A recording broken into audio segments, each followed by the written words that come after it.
9 politicians just voted to make it easier to raise your taxes. 2 voted no. Guess which side your city council picked? Motion passes 9-2 with Doan and Casey voting no. 9-2 against you. Burn that number in, because what these clowns pulled in San Jose last week is coming straight for your wallet, your house, and your kids. Try not to throw your phone at the wall. Here's what happened. And there's a thing on your November ballot with a boring name. They're praying that you doze off. Don't. In plain English, it does one thing. Before the government can hit you with a new tax, they got to actually convince a real chunk of voters first. A higher bar. And that's the whole scary idea. Making them ask before they take. And 9 of your 11 council members voted to spend your tax money fighting it. 9-2. They're using the money they already took from you to make sure they can take even more. A pickpocket buying a bigger hand with your own wallet.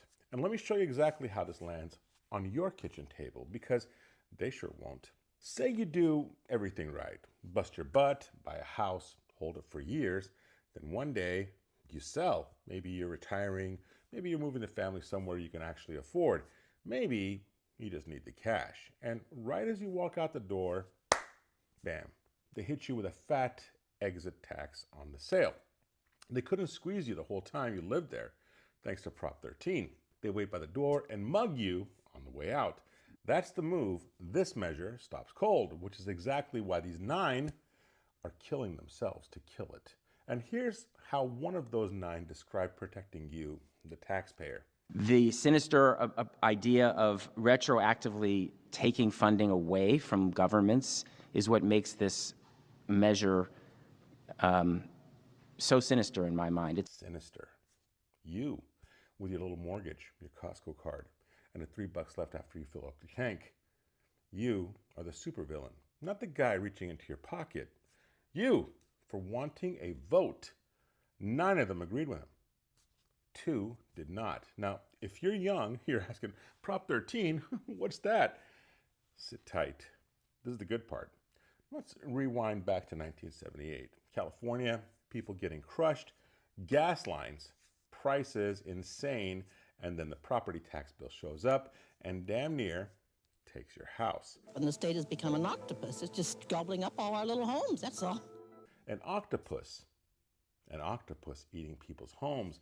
And one regular dude, not a politician, not slick, just a fed up taxpayer named Howard Jarvis, stood up and said, enough. Death and taxes may be inevitable, but being taxed to death is not inevitable.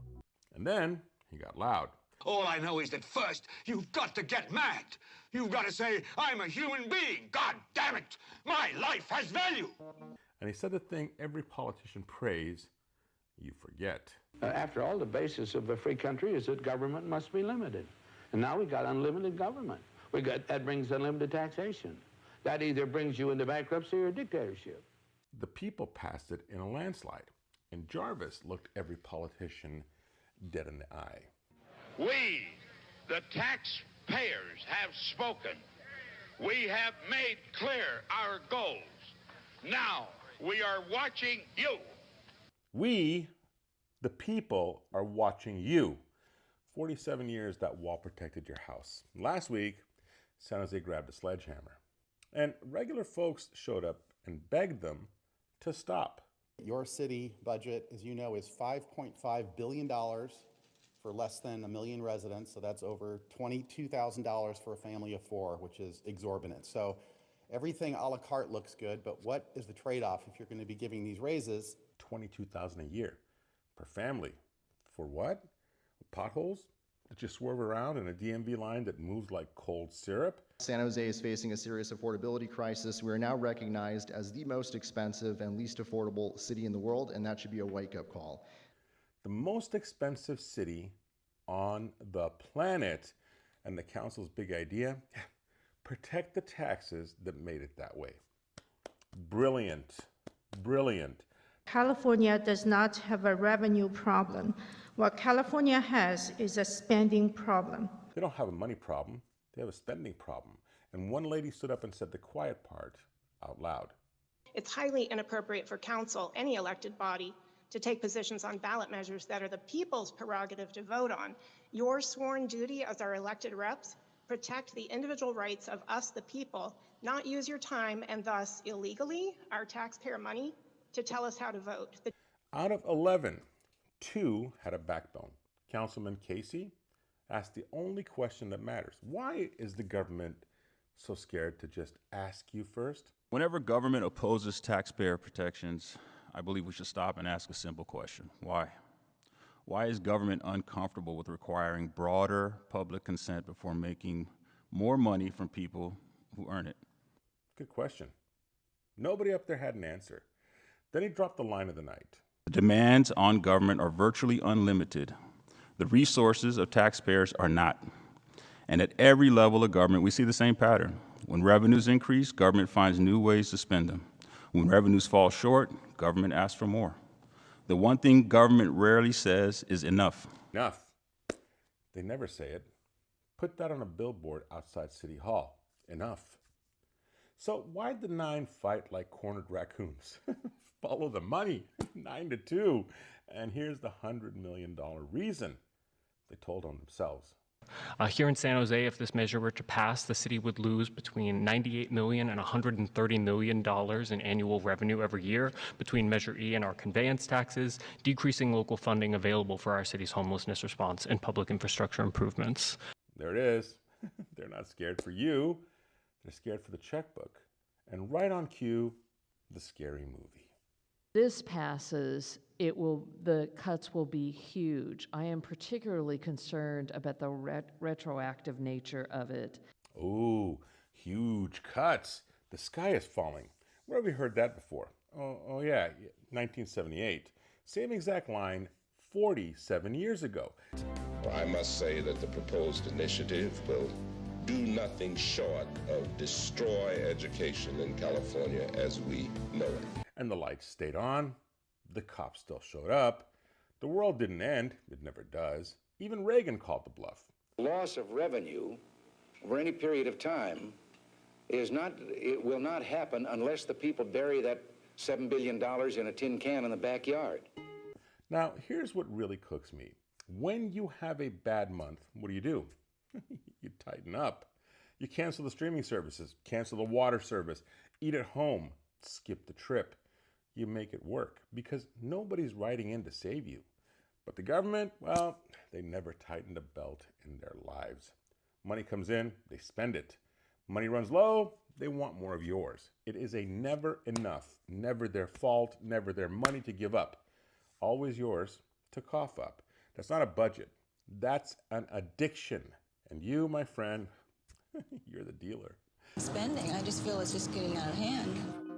And the cherry on top of all this, they'll wrap this shakedown into 2 magic words. Ready? Affordable housing. Now let me translate from a politician into English. The most expensive city on earth wants to protect the taxes that keep it the most expensive city on earth. You're not the person that they're helping.